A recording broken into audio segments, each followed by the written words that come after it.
रात काफी हद तक बीत चुकी थी।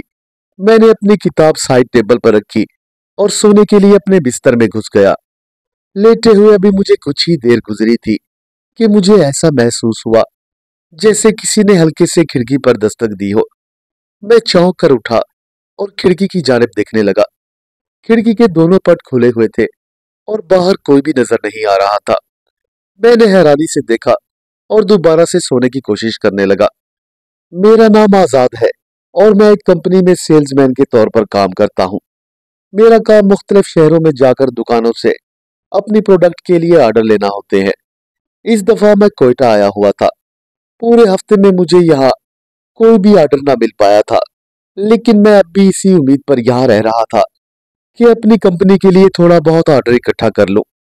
जिस होटल में मैं रह रहा था उसके मुलाजमीन से मेरी शनासाई हो गई थी। वो मेरे कयाम के दौरान मेरा पूरा ख्याल रखते थे, इसलिए मैं जब भी यहाँ आया करता तो इसी होटल में ही कयाम करना पसंद करता। लेकिन आज मैं जैसे ही सोने के लिए लेटा तो अचानक से खिड़की पर किसी ने दस्तक दी। मैं अपने बिस्तर से उठकर बैठ गया और अपने चारों तरफ नजर दौड़ाई। कमरे में कोई भी मौजूद न था। फिर मैंने बाहर की जानिब देखा, वहां भी मुझे कोई नजर न आया। मैं अपने बेड से उठकर खिड़की के पास आया और बाहर की तरफ झांकने लगा। बाहर भी सन्नाटा था। जब फिर भी मेरी तसल्ली ना हुई तो मैं कमरे का दरवाजा खोलकर बाहर आ गया, लेकिन इस फ्लोर पर तो मुझे कोई भी दिखाई ना दे रहा था। मैं हैरान और परेशान वापस अपने कमरे में आ गया।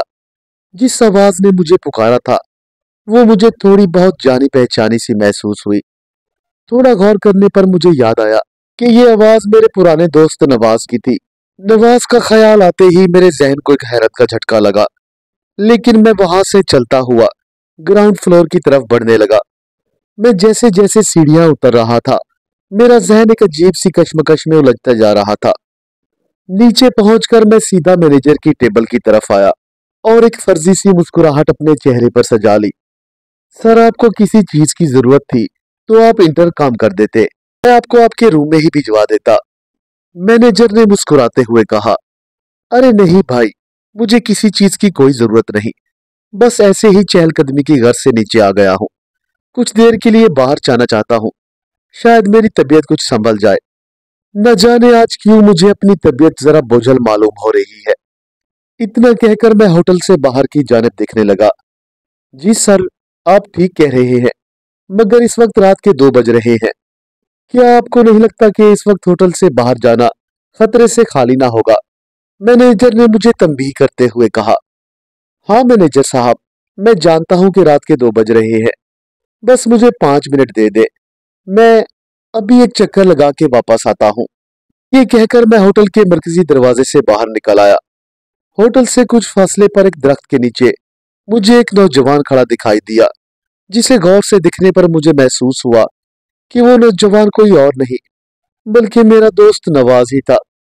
मैं तेजी से उस दरख्त की जानिब बढ़ गया, लेकिन जब दरख्त के करीब पहुंचा तो वहां नवाज तो क्या, उसकी परछाई तक मौजूद न थी। मैंने अपनी नजरें खूब इधर उधर दौड़ाई, लेकिन वहां मेरे सिवा कोई होता तो नजर आता। मुझे शदीद हैरत हुई और मैं वापस अपने कमरे में आकर अपने बिस्तर में घुस गया। नवाज मेरा कजन भी था और पुराना दोस्त भी। हम दोनों की खूब जचती थी और हमारी इस गहरी दोस्ती की लोग खूब मिसालें दिया करते थे। बचपन से ही हम एक स्कूल में पढ़ा करते थे। मुझे आज भी वो दिन याद है कि जब मेरे वालिद ने मेरा दाखिला किसी और स्कूल में कराना चाहा, लेकिन मैंने नवाज के साथ पढ़ने की जिद बांध ली और आखिरकार उसी स्कूल में दाखिला लिया। पढ़ने लिखने के साथ साथ हमें सैर और सियाहत का भी बहुत शौक था। नवाज भी मेरे साथ कई शहर घूमकर आ चुका था। आखिरी बार जब हम घूमने के लिए आए तो हमने इसी होटल में कयाम किया था और नवाज यहाँ आकर था भी बहुत खुश। पहले दिन तो वो मेरे साथ फील्ड में काम करता रहा, लेकिन शाम होने पर वो बोरियत महसूस करने लगा। रात का खाना खाने के बाद हम जरा बाहर चहलकदमी करने के लिए चले गए। हाँ भाई नवाज, कैसा गुजरा तुम्हारा दिन? यार मैं तो काम में लगा रहा और तुम बेचारे मेरे साथ आकर यहाँ फंस गए, मैंने नवाज के कंधे पर हाथ रखते हुए कहा। नवाज ने एक लंबी सांस भरी और मेरी तरफ देखकर मुस्कुराने लगा। हाँ यार, मैंने महसूस कर लिया है तुम्हारा काम तो कुछ ज्यादा ही टफ है। और तो और तरह तरह के लोगों के पास जाकर तुम उनकी झूठी तारीफों के पुल भी बांधते हो। नवाज ने मेरी जानिब देखते हुए मेरा मजाक उड़ाने की कोशिश की और मैंने एक जोरदार कहका लगा दिया। अरे यार नवाज, ये तो मेरा काम है। अगर हम ऐसा ना करें तो भला हमें कौन ऑर्डर देगा। मेरी ये बात सुनकर नवाज ने एक जोरदार कहका लगाया और हम लोग होटल से बाजार की जानिब चल पड़े। अगले दिन मैं अपने काम पर चला गया और नवाज होटल में ही रुक गया। उसके मुताबिक मेरा काम लोगों की झूठी खुशामद करना था जो कि उसे बिल्कुल भी पसंद न था।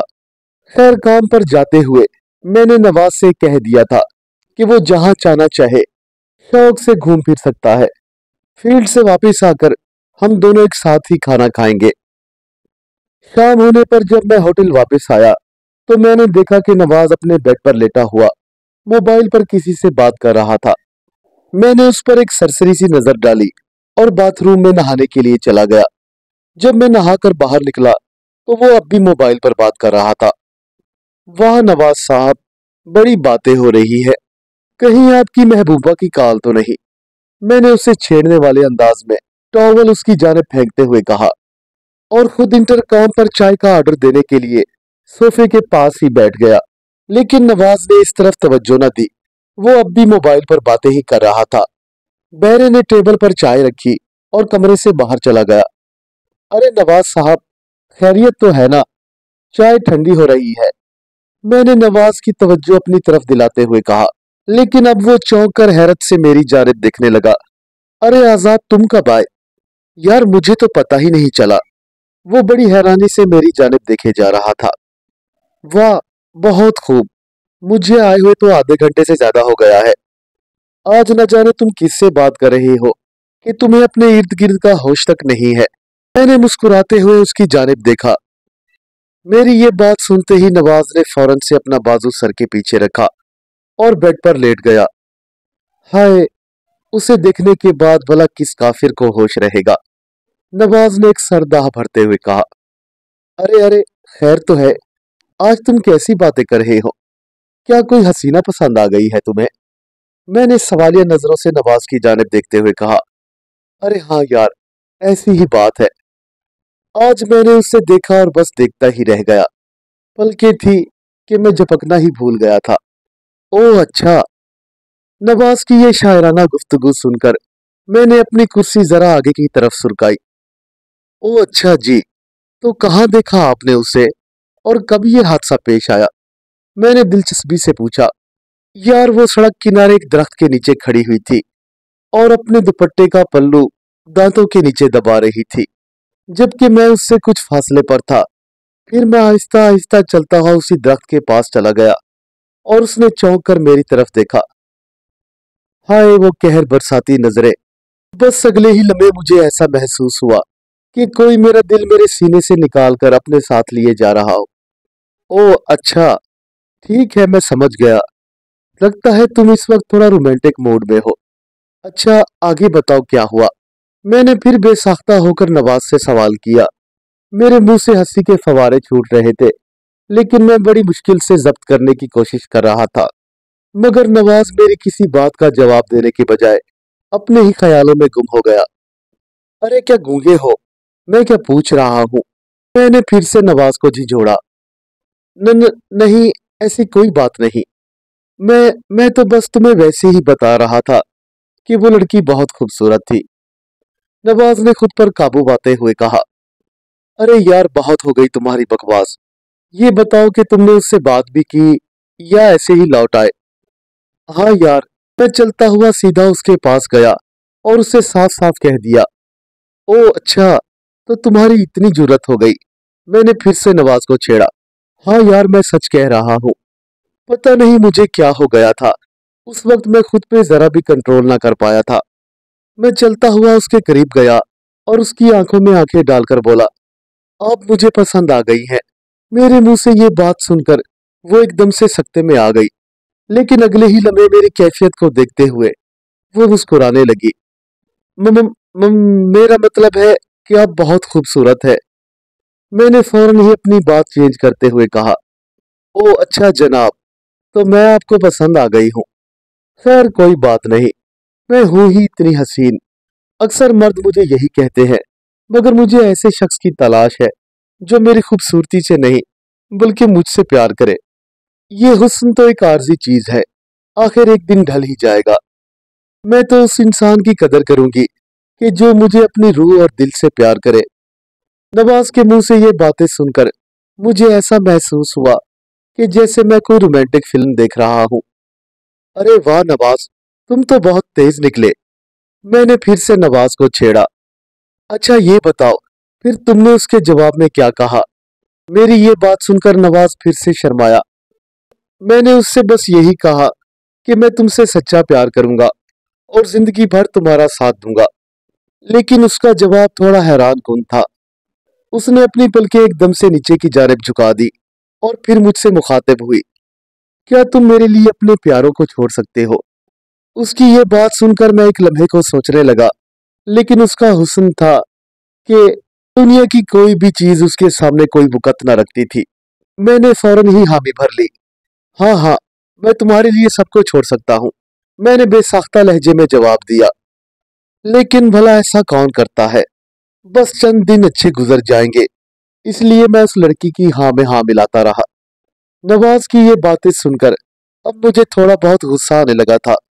नवाज, ये अपना शहर नहीं कि यहाँ तुम जो मर्जी आए करते फिरो। तुम किसी के चक्कर में नहीं पड़ोगे, मैंने उसे समझाते हुए कहा, मगर उस पर इस बात का कोई असर ना हुआ। अरे यार, मैं बच्चा नहीं हूं, मैंने यहाँ कौन सा हमेशा के लिए रहना है? बस चंद ही दिन की तो बात है, सो वो भी गुजर ही जाएंगे। तुम ज्यादा फिक्रमंद ना हो। नवाज ने मेरी बात पर जरा भी तवज्जो ना दी थी और इधर मैं भी बेबस था। खैर वो लड़की जो कोई भी थी, उसने नवाज को अपने हुस्न के शहर में बड़ी बुरी तरह से जकड़ लिया था। मुझे मालूम था कि नवाज बहुत जिद्दी है, चाहे मैं उसे लाख समझाऊं, वो मेरी नहीं सुनेगा और अपनी ही करेगा। खैर चाय पीने के बाद हमने रात का खाना खाया और सोने के लिए अपने बिस्तर पर लेट गए। अचानक रात को 2 बजे जब मेरी आंख खुली तो प्यास की शिद्दत से मेरा हल्क खुश्क हो रहा था। मैंने साइड टेबल पर रखे हुए पानी के जग को उठाया और उसे अपने मुंह से लगा लिया। दोबारा सोने से पहले मैंने अपनी एक नजर नवाज की जानिब डाली, जो अब भी किसी से मोबाइल पर बात कर रहा था।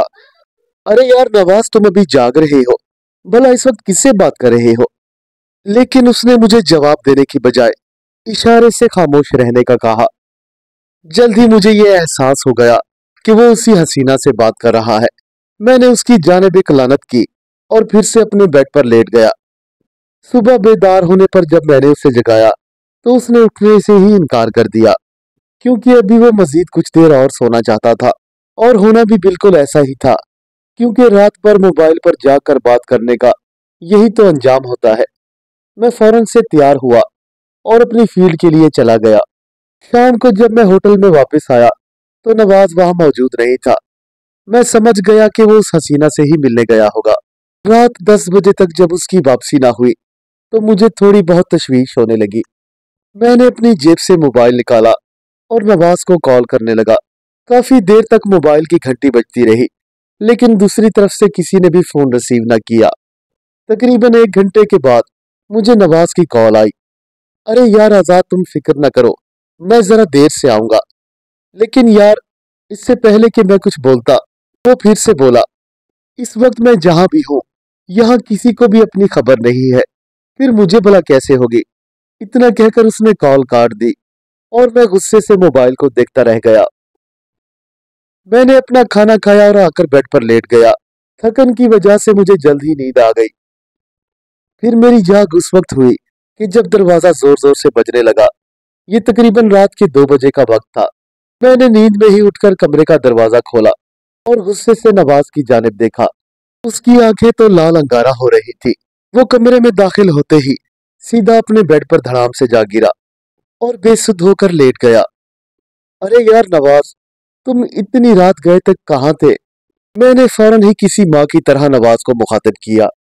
अरे यार कहीं नहीं, मैं अपनी दोस्त के साथ था, बहुत थक चुका हूँ, अब तुम भी सो जाओ। इतना कहकर उसने आंखें बंद कर ली। लेकिन मैं तो अब भी उसके सर पर सवार था। मेरे कई बार जगाने पर भी वो बेदार ना हुआ। मैं गुस्से से चीखा, अगले ही लम्हे उसने हड़बड़ाते हुए अपनी सुर्ख सुर्ख आंखें खोल दी। शायद वो अपने होश में नहीं था। मैंने कहा ना आजाद, सुबह बात करेंगे, अभी मुझे सोने दो। इतना कहकर नवाज सो गया और मेरे पूरे जिस्म में खौफ की एक झुरझुरी सी दौड़ गई, क्योंकि इस बार उसकी आंखें लाल अंगारा हो रही थी और वो आपे से बाहर था। मैं अपने बिस्तर पर लेट गया था, लेकिन मेरा जहन अब भी नवाज की तरफ था। आखिर आखिर मैं किस तरह नवाज को उस लड़की से मिलने से बाज रखूं, ये ना हो कि कुछ बुरा हो जाए। और उधर से उसकी सुर्ख सुर्ख आंखें देखकर मैं पहले से ही खौफजदा हो गया था। खैर, सुबह होते ही मैं फिर से काम पर चला गया और न जाने नवाज कब तक सोता रहा। शाम को जब मैं वापस आया तो नवाज आज भी कमरे में मौजूद न था। मेरे कई बार कॉल करने पर उसने अपना मोबाइल ही ऑफ कर दिया था, लेकिन मैं बेबस था। खैर, थोड़ी ही देर बाद मेरे मोबाइल की बेल बज उठी। अरे यार आजाद, तुम कहाँ हो? ये आवाज मेरी कंपनी के मैनेजर की थी। जी जी सर, मैं अभी होटल वापस आया हूँ, मैंने बौखलाए हुए लहजे में जवाब दिया। अच्छा यार, ऐसा करो, कल सुबह कराची के लिए रवाना हो जाओ। वहां पर हमारी एक अर्जेंट मीटिंग है, जहां पर तमाम सेल्समैनों को बुलाया गया है।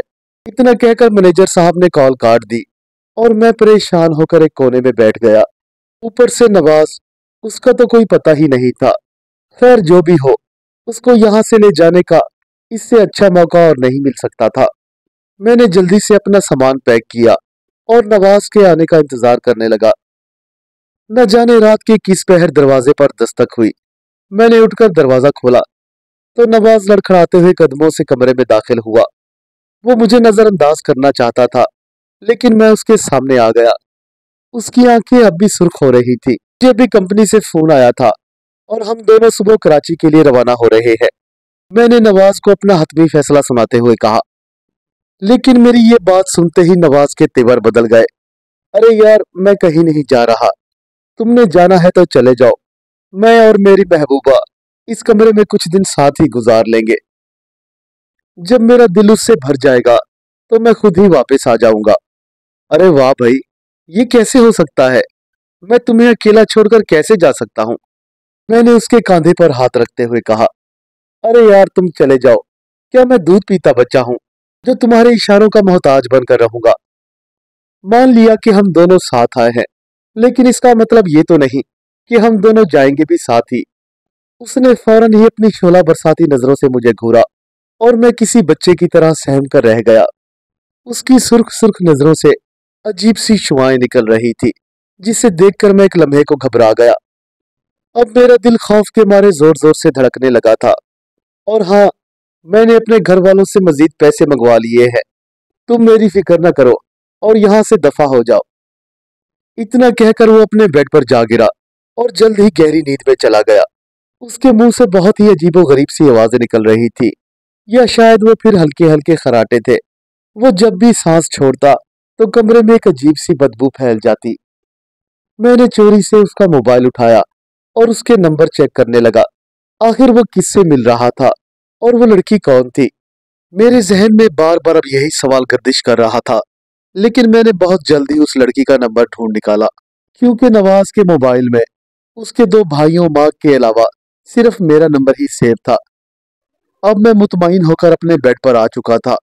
सुबह मैं जल्दी जल्दी बेदार हुआ और तैयारी करने के बाद नवाज को जगाने का सोचा, मगर वो तो मुझसे पहले ही बेदार था। मैंने एक सरसरी नजर उसकी जानिब डाली। अच्छा नवाज, मैं कराची जा रहा हूँ। हाँ हाँ, मुझे पता है, तुम उठो और दरवाजा लॉक कर लो, मैंने नवाज को इशारा करते हुए कहा। क्यों, क्या कमरे में कोई डाकू घुसने वाले हैं? बस बस ठीक है, तुम जाओ, मैं खुद ही दरवाजा बंद कर लूंगा, उसने बड़ी बेरुखी से मुझे जवाब दिया। और मैं अपने रवैये पर जब्त करते हुए कमरे से बाहर निकल आया। मैं इस बात पर हैरान था कि आज से पहले तक नवाज ने कभी मुझसे इस रवैये में बात ना की थी, जैसे कि वो अब कर रहा था। खैर, सच ही कहते हैं, औरत के चक्कर में अच्छे अच्छे दोस्त बदल जाते हैं। कराची पहुंचते ही मैंने नवाज के अब्बा को फोन किया और सारी सूरत हाल से आगाह कर दिया और उन्हें यह भी समझाया कि अब वो उससे पैसे ना भेजे और जितनी जल्दी हो सके उसको वहां से फौरन वापस बुला ले। लेकिन चचा ने मेरी बातों को ऐसे अनसुना कर दिया कि जैसे उनके नजदीक ये कोई बड़ी बात ही ना थी। खैर जो भी हो, मैं तो अपना फर्ज पूरा कर चुका था। मैं अगले 1 माह तक कराची में मुकीम रहा। उस समय मैंने उनसे कोई राब्ता ना किया और ना उन्होंने। चचा ने जब होटल के मैनेजर को फोन करके असल सूरत हाल मालूम करना चाही, तो उसने ये बताया कि नवाज कई दिनों से परेशान है और खुद से ही बातें कर रहा है। या तो फिर उसके कान से मोबाइल लगा रहता है, या फिर वो पागलों की तरह खुद से ही बोले जाता है। खैर मौके की नजाकत को समझते हुए नवाज के अब्बा जल्द ही उसे अपने घर ले आए, लेकिन सूरत हाल कुछ ज्यादा ही खतरनाक थी। उस दिन वो बड़े घबराए घबराए मेरे पास आए और सारी सूरत हाल बयान की। चचा की बातें सुनने के बाद मुझे बहुत तशवीश हुई। मैंने अपने फोन से फौरन ही वही नंबर मिलाया जो मैंने नवाज के मोबाइल से निकाला था। लेकिन ये क्या, वहां तो कॉल ही नहीं लग रही थी, बल्कि बार बार सिग्नल ड्रॉप हो रहे थे। हमारे पास तो बस यही नंबर था कि जिसकी मदद से हम नवाज के बारे में मालूमात इकट्ठी कर सकते थे। चचा ने मुझे कोयटा चलने का कहा और मैं भी अपनी सारी मसरूफियात छोड़कर उनके साथ कोयटा चला आया। यहाँ आते ही हमने सबसे पहले पुलिस स्टेशन में नवाज की गुमशुदगी की इतला दर्ज कराई और उसके बाद हम उसे अपने ही तौर पर ढूंढने लगे। हम दोनों मोबाइल कंपनी के दफ्तर भी गए। उन्होंने हमें यह बताया कि ये सिम किसी लड़की के नाम पर रजिस्टर है और उसका नाम तहमीना है। जब हम उस लड़की का एड्रेस लेकर उसके घर गए, तो उसके घर वालों से एक अजीब ही कहानी सुनने को मिली। उनके मुताबिक तहमीना पिछले 4 साल पहले अपने घर से लापता हो गई थी और फिर कुछ दिन के बाद उसकी लाश सड़क के किनारे पड़ी हुई मिली थी। ये बात सुनकर हमें हैरत का शदीद झटका लगा। हमने पूरा हफ्ता कोयटा की सड़कों पर गुजार दिया, लेकिन हमें कोई खातिर खा कामयाबी ना हुई। लिहाजा अब हमें नवाज के बगैर ही कराची लौटना पड़ा। और अब 1 साल गुजरने के बाद मुझे नवाज की परछाई नजर आई थी, इसलिए ही मैं बेचैन हो गया था। मेरी समझ में नहीं आ रहा था कि आखिर क्या करूं। जरूर जरूर वो कोयटा में ही है।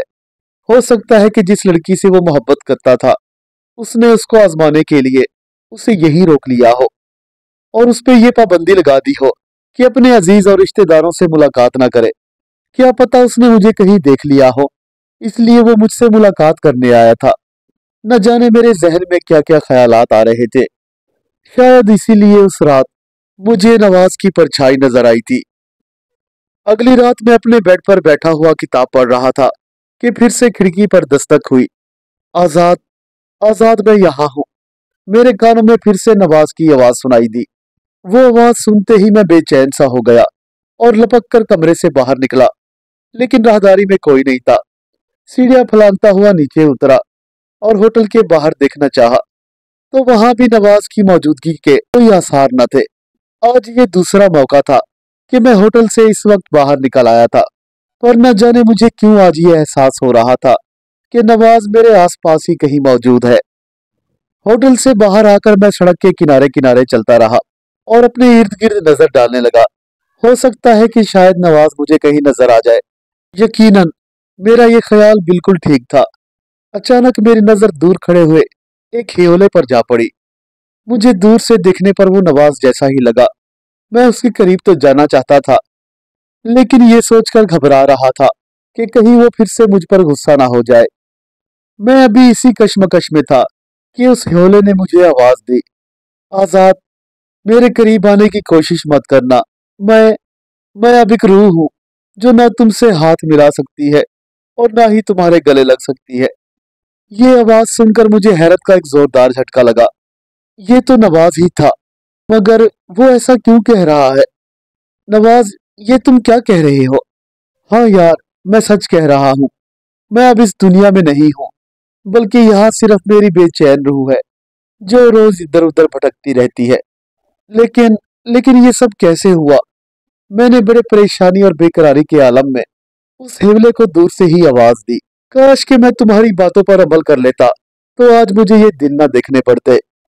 मैंने जिससे प्यार किया था वो इंसान नहीं, बल्कि एक चुड़ैल थी। वो मेरे साथ तकरीबन 1 माह तक इसी होटल में रही। हम रोज घूमा करते और घंटों बातें करते, लेकिन मुझे ये मालूम ना हो सका कि वो मेरे अलावा किसी और को दिखाई ना देती थी।